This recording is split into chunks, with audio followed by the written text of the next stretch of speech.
Bonjour à tous, aujourd'hui je vous invite à découvrir 75 ans de transformation architecturale en Chine. De l'après-guerre à aujourd'hui, l'architecture chinoise a évolué au rythme du développement du pays. Dans les années 50 à 70, après la fondation de la République populaire de Chine, l'architecture se caractérise par sa fonctionnalité.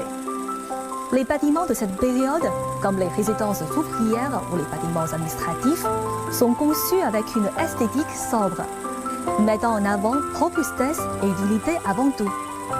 Cette approche répond à l'urgence de reconstruire le pays après des décennies de guerre. Avec la réforme économique et l'ouverture des années 80, les villes chinoises changent de visage. Les métropoles comme Shanghai et Beijing voient apparaître des gratte-ciel et des quartiers modernes, comme Pudong et le CBD de Beijing. Cette période est marquée par l'essor des tours de verre et d'acier, symbole de prospérité. Dans les années 2000, la Chine se tourne vers une architecture durable et intelligente. Des bâtiments comme le Nid d'Oiseau à Beijing ou le Shanghai World Financial Center deviennent des écoles alliant innovation et respect de l'environnement. Les gratte-ciel se multiplient, redéfinissant l'horizon des villes.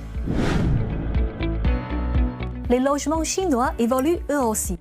Les habitations modernes sont plus confortables, plus fonctionnelles et respectueuses de l'environnement, avec des matériaux durables et des technologies comme la domotique, reflétant l'amélioration des conditions de vie.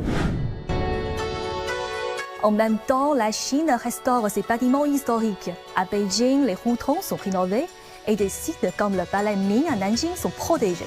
Cette alliance entre modernité et patrimoine montre l'importance de l'histoire dans le développement urbain.